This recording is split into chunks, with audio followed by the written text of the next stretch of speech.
Hello, everybody, and welcome to today's iGaming Next weekly news live stream. Thank you so much for joining us. I'm Jake. I'm the managing editor of iGaming Next. With me today is Conor, my editorial colleague. How are you doing today, Conor? I'm very well, thank you. Yes, it's kind of autumnal here in London. The trees are starting to turn orange and yellow, and it's all very charming out there. And it's raining, Lovely. which we're used to. And Yeah, I'm doing well. How are you? I'm all right. Thank you very much. I'm recovering from a bout of COVID last week, so I've got a bit of a scratchy throat. So apologies if I sound even huskier than usual today, but you'll just have to deal with it, I'm afraid. Good weather chat at the top of the episode there, Conor. So everyone knows we're British, and when me and Conor have been on before, we've done a UK special a couple of times, focused on the UK gambling industry, but also political events that are going on in the country. And about 5 minutes before we came on air, the Prime Minister, Liz Truss, resigned after, I think, less than a month as Prime Minister, in what has been, quite frankly, ridiculous sort of 48-hour period for British politics, even by recent histories levels. And I think, Conor, last time we were on, just me and you, that it was pretty much when the Queen died as well. So I think we're cursed. Yeah, I'm starting to think we have a curse as well, but it mainly seems to affect people called Elizabeth. So Elizabeth Smith, our colleague, needs to watch out next time this dynamic duo takes over the weekly that's news. true. Because she's producing this stream behind the scenes. So she, yeah, hopefully she'll still be with us with the company this time next week. But yeah, often me and you will sort of chew the fat over what's been going on in UK politics, but I don't think really we're going to be able to do it justice. So we've got a bit of a short video clip to show everybody that's tuned in. That was the introduction to ITV News last night, which was obviously before the Prime Minister had actually resigned. Hopefully they can explain a little bit better than we can. It has been a night of astonishing scenes at Westminster, with reports of jostling, manhandling, bullying and shouting outside the parliamentary lobbies in a supposed vote of confidence in the government. The Deputy Chief Whip was reported to have left the scene saying, "I'm absolutely effing furious. I just don't effing care anymore," before he resigned, along with the Chief Whip. But we've just been told they have now officially unresigned. The Home Secretary has, however, definitely gone. In short, it is total, absolute, abject chaos. Well, that was total, absolute, abject chaos. We'll hopefully have a bit more of an organised stream than that for you today. That's only talking about the last couple of days. I think we've had 5 or 6 years of total, absolute, abject chaos now, haven't we, really? So Liz is going to be Liz Truss. She has actually lasted more than a month. She's been there about 6 weeks. But that will make her the shortest serving Prime Minister of all time. The shortest serving until Liz Truss was George Canning, who only lasted for 119 days in office, although he did actually die. So you've got to kind of give him that one. That's fair enough. But apparently we're going to have a different death. Apparently we're going to have a new leader elected by next week. So that's going to be a quick turnaround. I suspect Rishi Sunak will be back in the running. Jeremy Hunt, thank goodness, has declared that he won't be running, so that's a relief. We can all sleep easy in our beds tonight. But Rishi Sunak could be in charge, Penny Mordaunt, and a whole host of other relatively unknown Conservative Party figures, because we're really scraping the bottom of the barrel now. We are indeed. And that's one of the reasons why we're not going to focus in on the UK today. Correct. We're actually going to concentrate on the US and a few stories that have been developing there. Sort of the shape of the market. We've got a special guest for you, and obviously G2E happened last week, so there's a hell of a lot to talk about on that subject. But just before we do, obviously I want to thank our sponsors that ran at the top of the video. Without them, this wouldn't be possible. And also to say hello to our audience that's tuning in. Please do say hello to us in the chat and ask any questions. Do correct us if we get things wrong. Me and Conor are journalists, but we do make mistakes for sure. So feel free to correct us on those. So just to sort of kick off this US topic, let's look at FuboTV, which obviously entered the news this week because it decided to close down its sportsbook business. So Fubo, for those that don't know, is kind of a streaming service, an online streaming service that has pitched itself before as the Netflix of sports. It's a bit of a competitor to DAZN in that right, and it had kind of made a few headlines by making these bold intentions that it was going to fully integrate a sportsbook product with its core live streaming product, and that would be added entertainment for consumers. They would knit both businesses together, and it would basically result in a kind of standalone, unique offering for consumers in the US market. Progress hasn't been amazing, and they've now decided to basically cancel that business segment because it was costing them too much money. I think it was probably too difficult to do. So they're going to concentrate on this core streaming business. And I think that has left a lot of people in the industry asking the question, what's going to happen to these companies that aren't in the top 4 of US sports betting operators at the moment that have, fewer than 1% market share in terms of GGR? Like, how long are they going to keep banging the drum? How long can they afford to keep chasing revenues in this market until investors or indeed senior management, board members sort of call time on this and say, this hasn't been worth our while. Let's look for greener pastures elsewhere. And joining us today, we have my old boss, actually, at EGR, my old news editor, Brad Allen. He's a good friend of ours. He was the lead writer at Legal Sports Report for a period, and has now started a new job as a senior analyst at Eilers and Krejcik Gaming. I'm hoping Brad will be able to join us on the stream now to talk about Fubo and the US market. Hey, Brad, how you doing? Hello, Jake. I'm doing very well. How are you? And Conor, I should say. Nice to see you, Brad. How's things, mate? Yeah, good. Still getting over the G2E jet lag. Getting to sleep about 5 a.m. each day, which is good fun. But yeah, I'm doing okay. How was your trip over there? Exactly. Yeah, it's Vegas is a weird place, isn't it? It's good. Like I've not been to the US since pre-COVID, so it's good to meet a lot of people, and a lot of people I've emailed and spoken to, and there was good to get the temperature of the industry. On the downside, I was doing, like, as I say, just the jet lags, like getting 5 hours sleep and doing 20,000 steps a day and drinking, so it's not great for the soul after a few days, but it is probably good for the networking. Nice, you're back in a more comfortable climate now for the UK, Brad, from London, I believe. So, yeah, before we jump into kind of the present and the future of the US market from a sports betting point of view, maybe you can give us a bit of an overview on Fubo, because I know you've been following sort of developments reasonably closely in your time as a journalist and also now as an analyst. So, sort of, how did you see this playing out? Was this inevitable?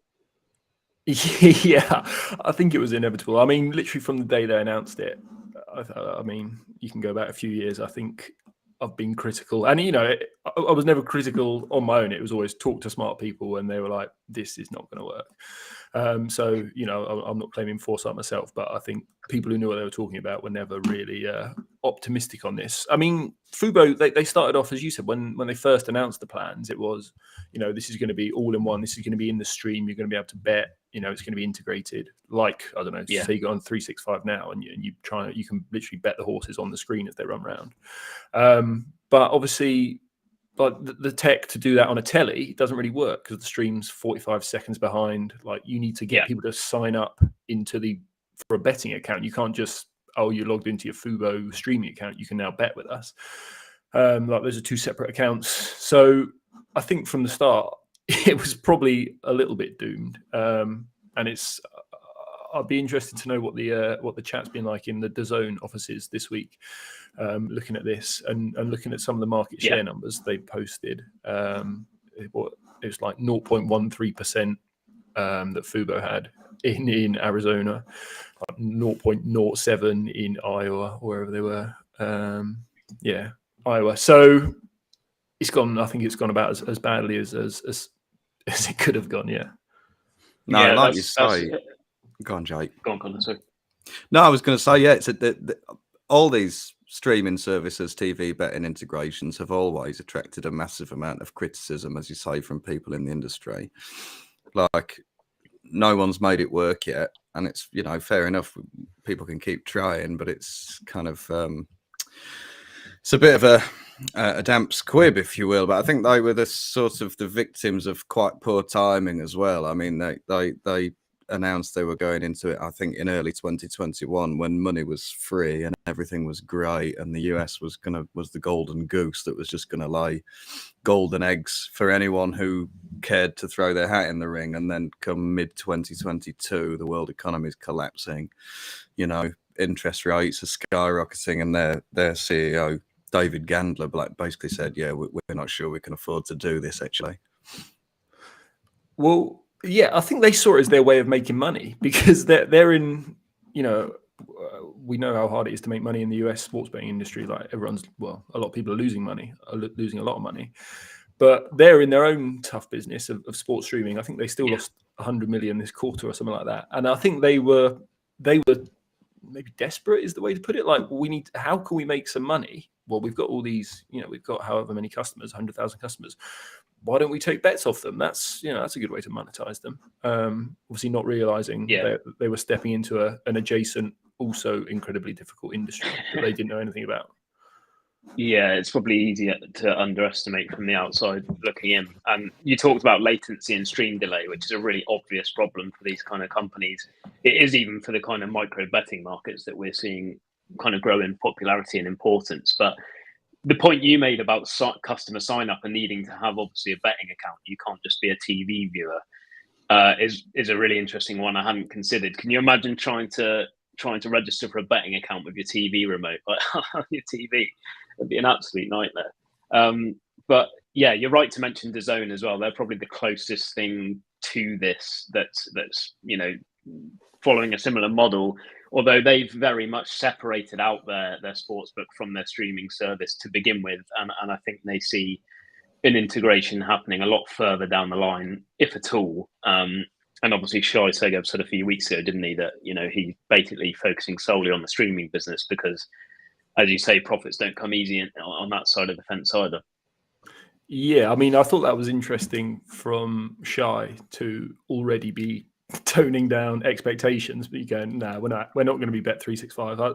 I don't know if that's a great sign, like 2 months after launch or whatever, is to be downplaying what you expect. One thing what we saw from Fubo, what they came out with in the end after they realized they probably couldn't have it in the stream, they had it where your betting app would know what you were watching on your stream, and then it would bring those markets up onto your phone, which I guess would be a first step for DAZN. That's like a second screen integration, which makes sense and is probably easier to do, assuming again that it's not 40 seconds behind the action that's live.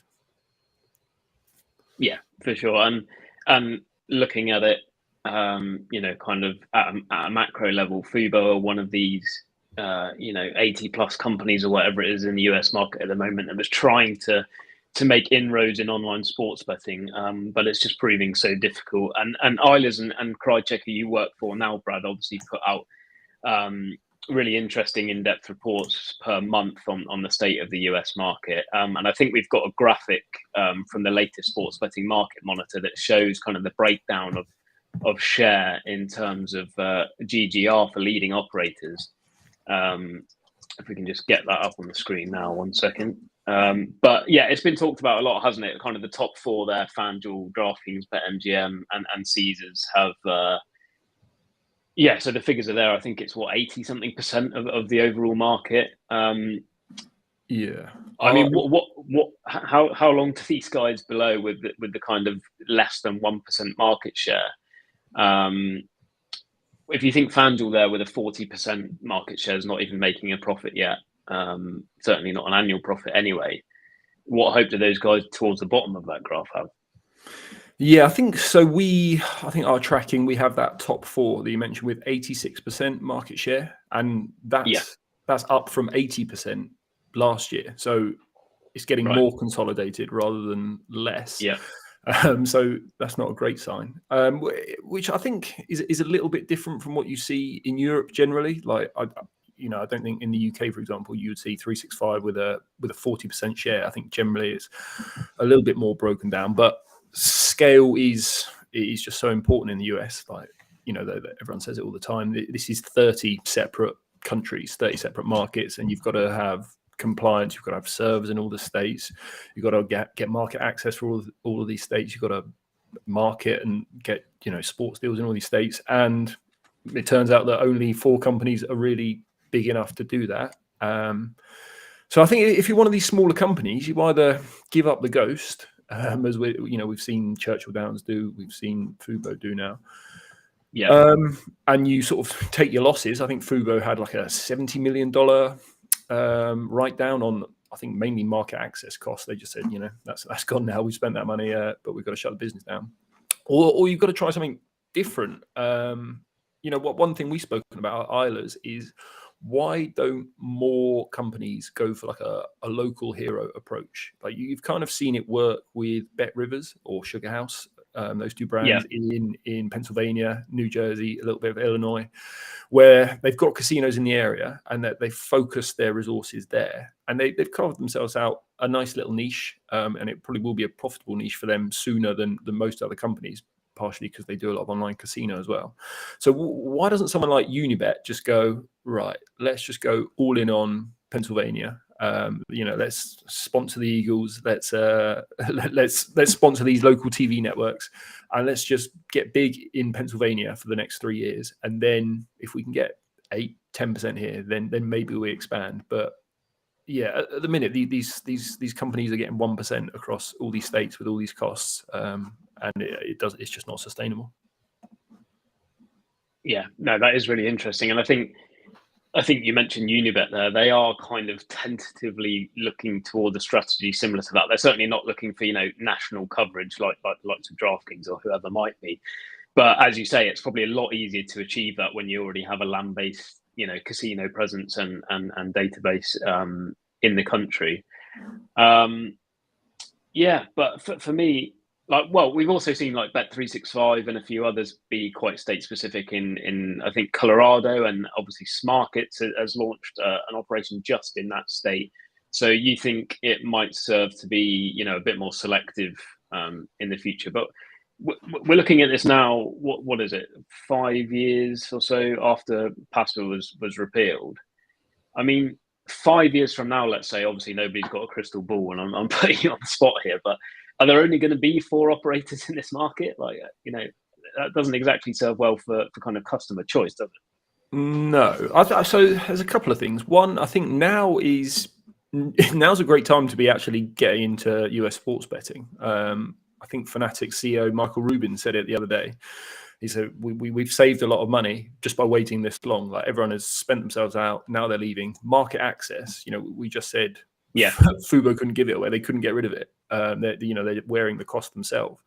That was one of the things at G2E, that casinos can't give it away currently, this market access. So suddenly it's a lot cheaper than it was just to be at the table. If you're Fanatics, you come in and you do have cash because you're a private company and you've raised a lot of money recently.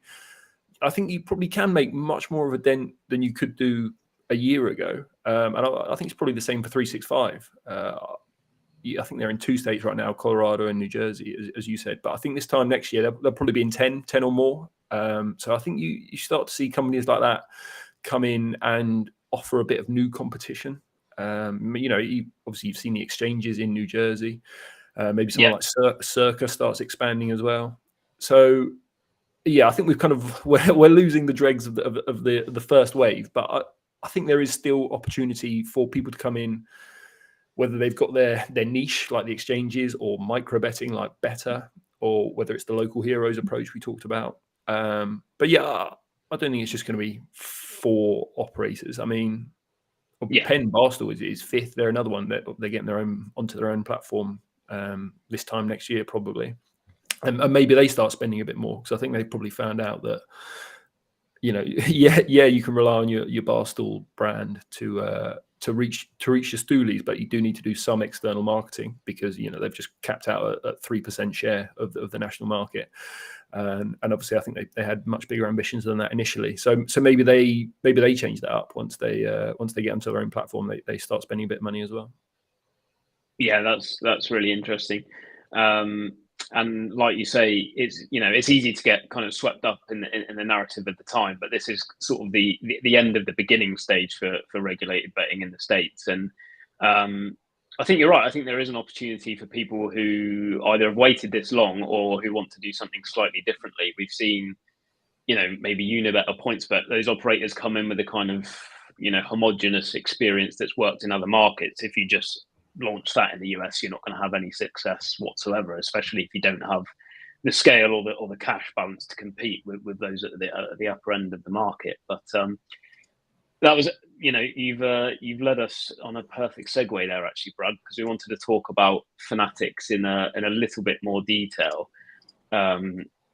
We wrote a story about them this week, hiring a new CFO. I think it was an ex-Goldman Sachs banker who they've hired from Lime, which is one of these kind of e-bike, e-scooter rental companies that you see sort of littering the pavement everywhere. But I mean, the amount they're spending on kind of like to get people into senior leadership positions. They made a similar appointment with their CMO, who was a former MTV marketing chief, if I can remember correctly. I think in September that was. They're spending an absolute fortune on the management team, and they're going to do a similar thing in regards to marketing. Would you say when they eventually do go live in January 2023, as this chief executive revealed recently?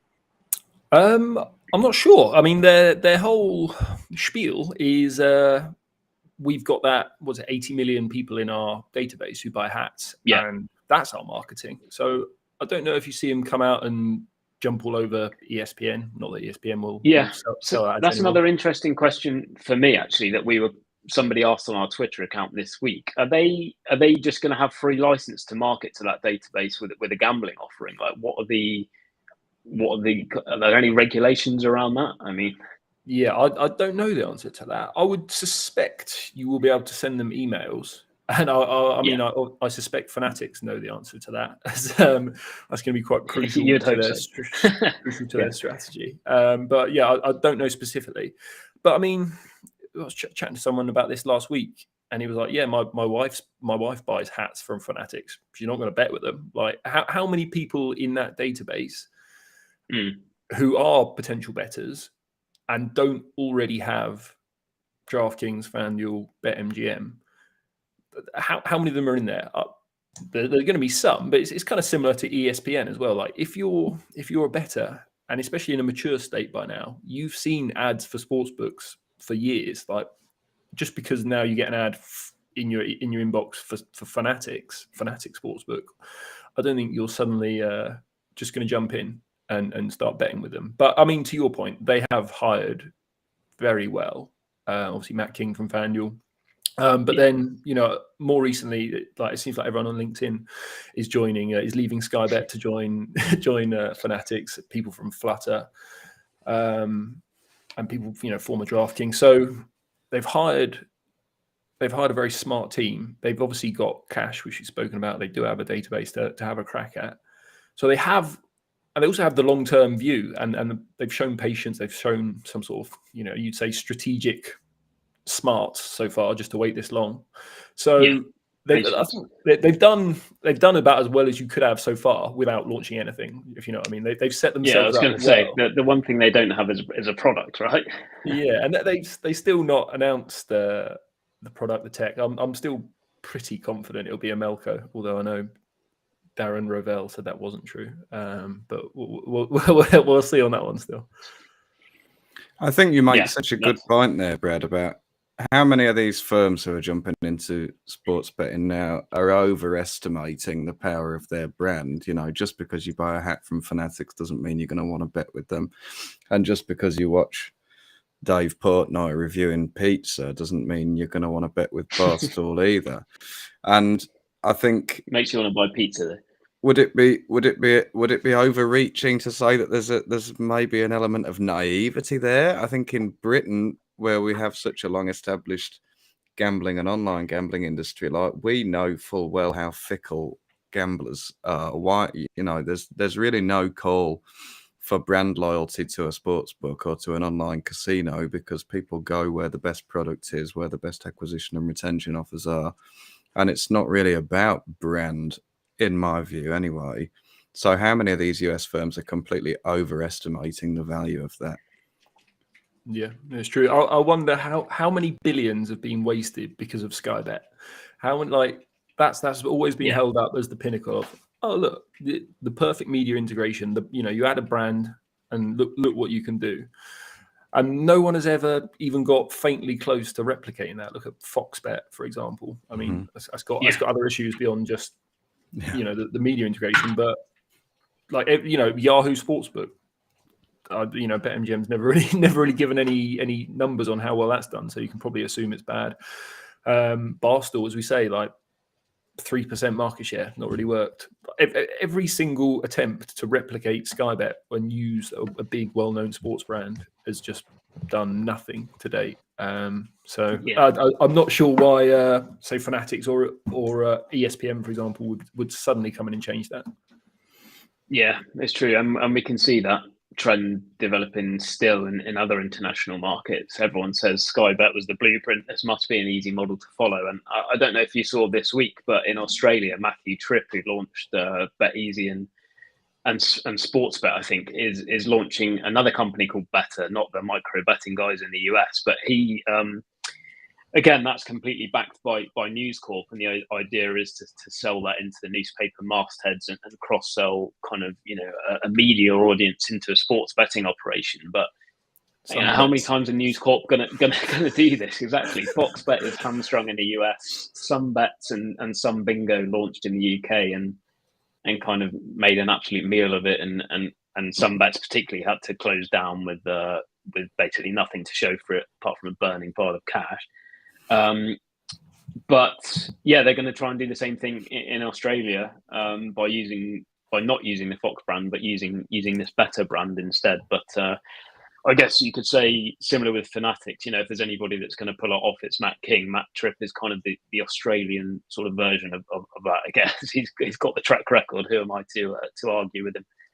Yeah, interestingly enough, because you've probably seen there was talk of Fox and News Corp combining their resources, and included in that would be Better, apparently. So I don't know if they would end up trying to bring Better to the US to have a Better versus Better off, and whether that might cause some headaches down the line. But it's not as far away as it looked about 2 weeks ago. Yeah, could be another intellectual property a lawsuit there, like some of the others we've seen in the US market, if that does materialise. But no, amazing, Brad. Thank you so much for your insights. We don't want to keep you for too much longer. I'm sure you're very busy today, but you're a super avid and passionate sports bettor as well, right? You don't just write about the industry. No, that's how I got into the industry in the first place. I just loved betting on sports, so applied to cover it. Definitely, and I guess people viewing this can find you over on Twitter, where you've been known to give the odd NFL and MLB tip.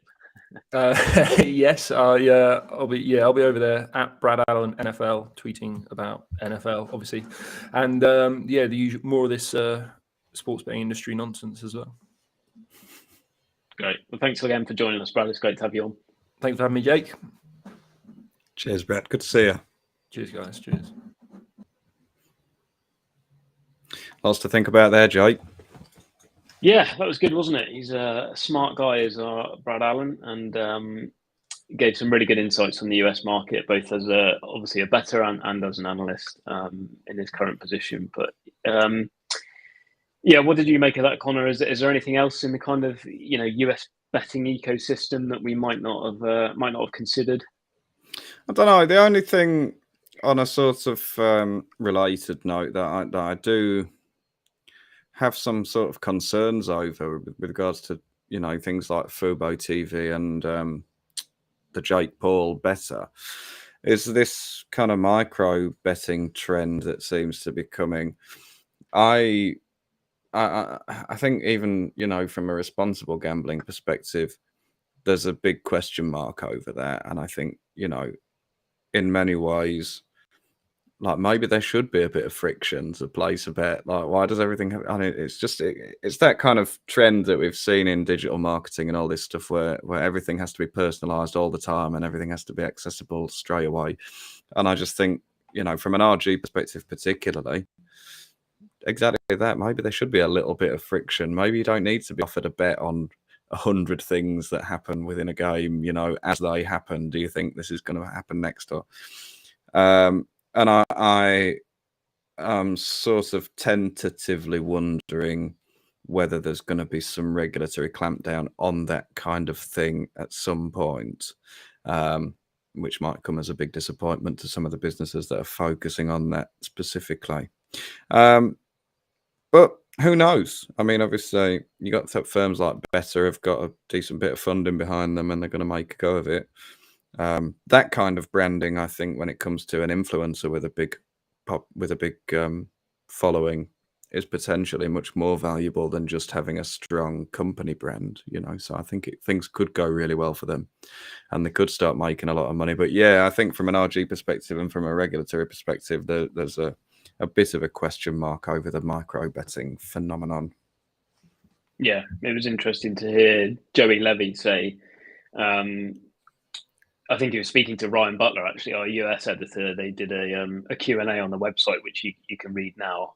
He basically said, we don't want to be, you know, known as Jake Paul Sports. We want to be a betting operation in our own right. And if we were to go down that route, we would fail, which is interesting. I think, you know, it's great to get people through the door and to get that initial exposure and to kind of hit the headlines immediately, but you can't rely on that, as Brad pointed out with Dave Portnoy and Barstool, because then you end up with a less than 3% share. You've got to go bigger and better and have grander aspirations, or you've got to do something different, which at least they are, you know, trying to do with micro betting. It's never quite taken off in the UK because of those kind of delay issues and streaming issues that we talked about at the top of the pod. But I mean, we're not of that generation though, are we, Connor? We don't need the TikTokification. Maybe you're not, Jake. No, I'm right on the cusp. I'm right between the millennials and the Gen Zers, which means I don't know how to code, but I'll also never be able to buy a house. So I get the best of both worlds. Nice. How's your attention span? Dreadful, absolutely. I've zoned out about 8 times during this. Oh, maybe you are then. There you go. Better's perfect for you then. It's the perfect product. Bet on every single time a man swings a bat at a baseball. Yeah, exactly. Yeah, I'm not sure about it, but then I haven't tried it, so who knows? Maybe in 10 years' time, we'll feel very silly for even questioning it. You'll get a little pop-up on your television and you'll say, yes, I'd like to bet on that, and that'll be that. But we'll see. Yeah. Well, obviously, we just spent, you know, quite a long time talking about the B2C operators in the space, but there are a hell of a lot of other businesses in the US that make up that ecosystem, whether it be affiliates who we've all seen doing pretty well, certainly on the sports betting side, or, you know, technology suppliers, B2B suppliers. I would say it's not quite as doom and gloom for those guys. Is that a fair assessment? I don't think it is doom and gloom for them at all. No, I think if this is the new gold rush, then, you know, the suppliers who are providing the technology and the products and the affiliates who are driving the traffic are the people selling the shovels in the gold rush, and they were the people who actually got rich at that time, you know. I pulled out some figures here a bit earlier about businesses like Katina Media and Better Collective. And, you know, these guys are just going all in on the US. It's an absolute feeding frenzy. In fact, they've both said that they expect to make $100 million of revenue from US sports betting and iGaming in 2022, which, you know, for a business, I think they've obviously got very different margins and significantly lower overheads than businesses like the operators. So, I mean, Katina Media, although it hasn't been quite as bullish on the media deals as Better Collective, it's active in 19 states. If you look at the Q2 results, which are the latest results we've got from Katina, then they did have a 5% drop in revenue overall, but that would have been a lot worse without the US performance. The US was up 20%, so they made about 15 million euros during the quarter in revenue from North America. They've got deals with their first media deal with was with NJ.com, which obviously New Jersey focused and obviously a really important market over there. And I think when you're one of the operators in New Jersey and you're battling for market share and trying to outdo your competitors, you know, Katina is able to drive traffic to all the operators that are in the market, and so they're in a kind of a slightly more enviable position, I would say. And obviously now when we've got a lot of regulatory news about you know, states like Maryland, Ohio, Massachusetts all expected to go live next year, these affiliate businesses are obviously already talking about going in there. Yeah, that's a great point as well, because those launches in new states are obviously super costly to the operators, whereas they're just another revenue stream almost overnight for affiliates and suppliers. Obviously, suppliers, you have to do a bit more heavy lifting because you need to be regulated in each state. But no, I believe that, and affiliates need their own accreditation as well. But there is some kind of licensing regime in most states, isn't there? I think. But yeah, same story with Better Collective. I mean, their revenue's a bit quite a lot higher than Katina Media's actually. But again, organic growth rate of 22%. I'm trying to remember what proportion of that came from the US. But again, they've said about $100 million in revenue by the end of 2022 from the US. And I think, interestingly, they're in the process of kind of changing a lot of their deals from a cost per acquisition basis to a revenue share basis. And obviously, if you can get that over an extended period, then it's likely to be extremely valuable. Yeah. I mean, yeah, well, we've seen how important the US is for Katina because they've basically, implemented this strategic review of their European business, and all of it is for sale by all accounts. So they're putting all of their eggs in the US basket, and understandably so. And we've also got, those US based affiliates like gambling.com group that are reporting kind of record highs in revenue and EBITDA on a quarterly basis. So yeah, going well for them. And one thing that appears clear, obviously, that operators don't have to worry about is that consumer demand for online betting is not going to dry out anytime soon. We've written a story this week on the latest gambling revenue figures in the whole of the American market from the American Gaming Association, and US commercial gaming revenue grew to nearly $5 billion, and that's just for the month of August, which is a 10% rise year on year. There's quite a few takeaway figures in this story. I won't go through all of them, but with the seasonal kind of football uptick from the NFL season as well, the American Gaming Association expects operators to take in more than 100 billion in online sports betting handle this year. So the appetite is there. And in handle or revenue? That handle? That's handle. Yeah, 100 billion in handle, which is why the US in the first place, harking back to the glory days of 2018, was billed as the golden frontier, as you've said. But I think that narrative, has 100% changed now. And hearing what people heard at G2E and the discussions and the panels that were going on at G2E, it was a lot more of, this may not actually be the land of opportunity as it was billed. And obviously there's macro elements that have kind of combined to form the perfect storm of why that may be. But there's a lot still to be worked out in that market. I personally think the Fanatics launch in January is going to throw the cat amongst the pigeons, and that will be the most interesting development for us to keep an eye on, certainly on a media side of things. I'm interested to see what product they launch, how they do it, and what the early uptick is like, because I think they could be, the real major disruptor in this space and kind of getting in amongst that status quo. Yeah, quite possibly. I mean, what's the biggest thing they've got going for them? Is it the fact that they've got this, massive database of existing customers in their existing business, basically? Operational expertise and know-how. Ex-FanDuel CEO Matt King, like widely considered the best in the business, who's basically had, carte blanche to choose his operational team with an unlimited budget. They've got cash to burn, and they've got a database of 80 million sports mad, US sports fans basically that have been proven to buy their products previously. So if they fail, then there's going to be serious questions asked about whether the US is worth it. Yeah, absolutely. I wonder what the timeline's going to look like.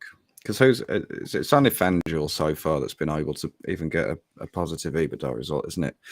I think from US sports betting. Which means that, that's sort of 4 years into legalized sports betting. I mean, how long are we thinking it's going to take for the likes of DraftKings, who had a lot of the same advantages as FanDuel when entering the market, and now still just seems to be burning cash at an extraordinary rate? I mean, are we talking 2024, 2025? Yeah, I think the biggest companies have kind of pinpointed 2023, certainly for quarterly profit, but not an annual profit. That's still some way off, I think. But yeah, I think we've probably touched on just about everything we can to do with the US market on today's session. It was great to have Brad on, and if you like this kind of deep dive on the US market, then it's well worth tuning into our Next America Twitter space that goes live on Wednesday evenings UK time, Wednesday lunchtime for any US viewers, I think, and that's hosted by Butler Bets on Twitter, Ryan Butler, our US editor, who knows everything there is to know about the US market. I think yesterday's episode was called RIP California Sports Betting, so that gives you a little bit of a peek behind the curtain of what to expect there. But yeah, tune into that next week for sure.